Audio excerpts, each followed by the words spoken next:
This is the second video integrating Trayse Inventory with QuickBooks.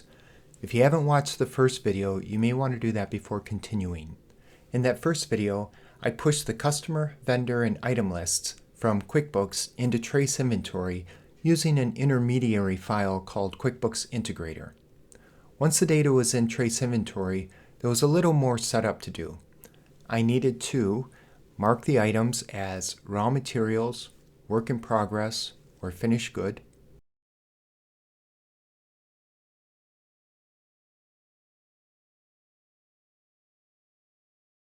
assign locations for put away, picking, receiving, and shipping.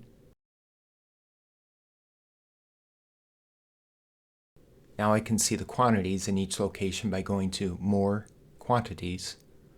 This process also created an opening balance for the location in the transaction table. I can see that data while on the item record by going to More, History. And lastly, I needed to add bill of material items to Work in Progress and Finished Good SKUs.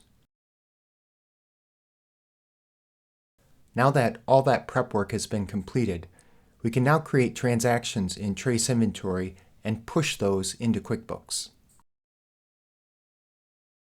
There are 6 types of transactions we can move from Trayse Inventory to QuickBooks: purchase orders, receipts, invoices, assembly orders, disassemblies, and manual adjustments.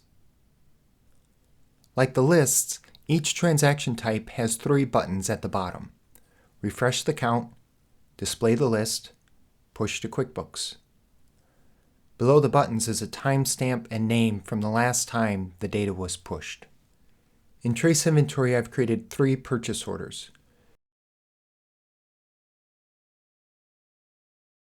We can see in QuickBooks that those orders haven't been added yet.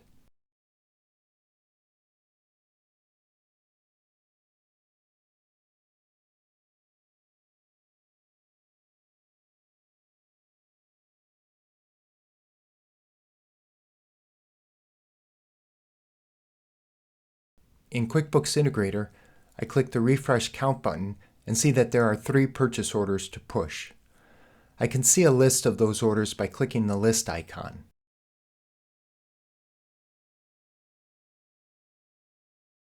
Now it's time to click the Push to QuickBooks button.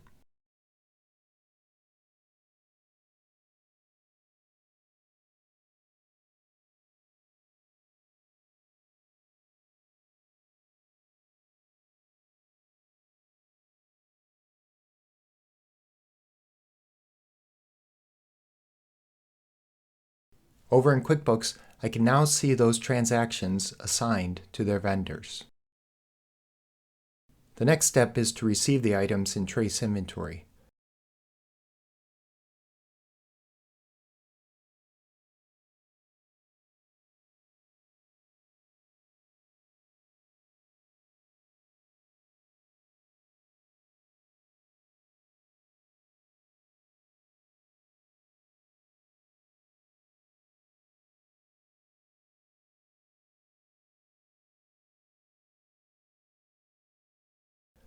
The first receipt is for 18 items. I'll receive 10 so we can see how Trayse Inventory handles multiple receipts against a single purchase order.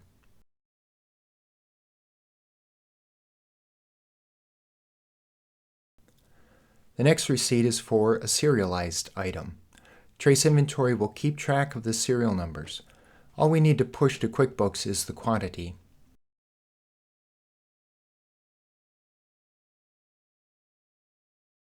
Likewise, for the final receipt, Trayse Inventory will track the lot for this item. Let's say that the vendor sent us this item in 2 different lots.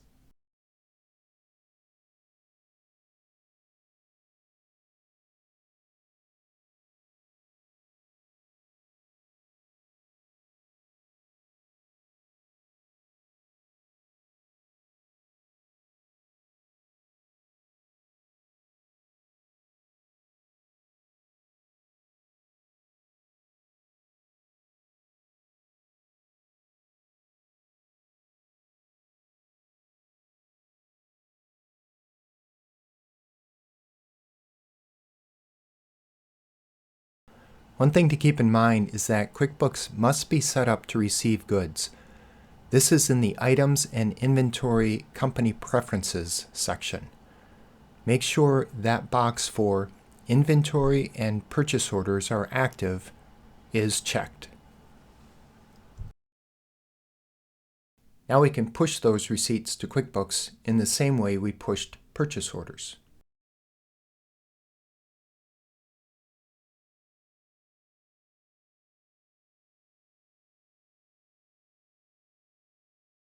And now we can see the data in QuickBooks.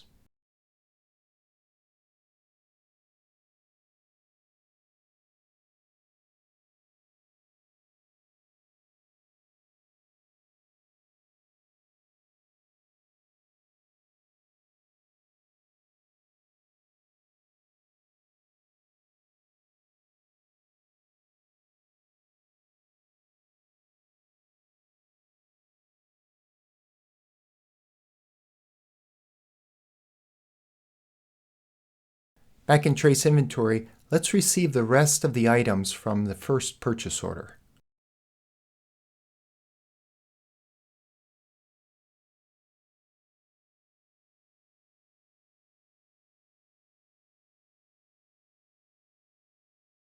We could see the receipt history of a purchase order by going to More, Receipt History.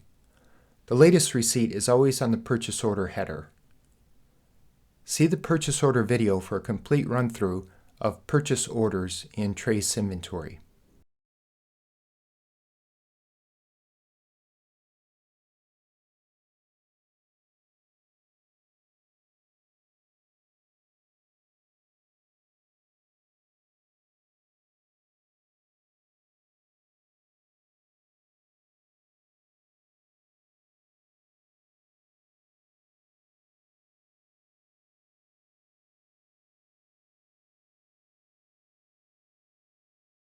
Once items are received in Trayse Inventory, they need to be put away. That step does not get pushed to QuickBooks.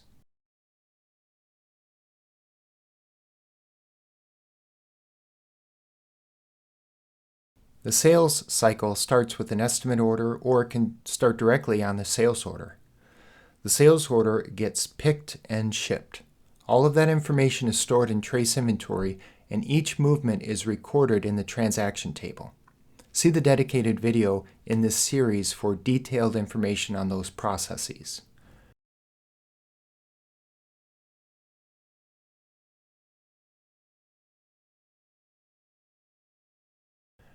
Releasing a shipment creates an invoice in Trayse Inventory.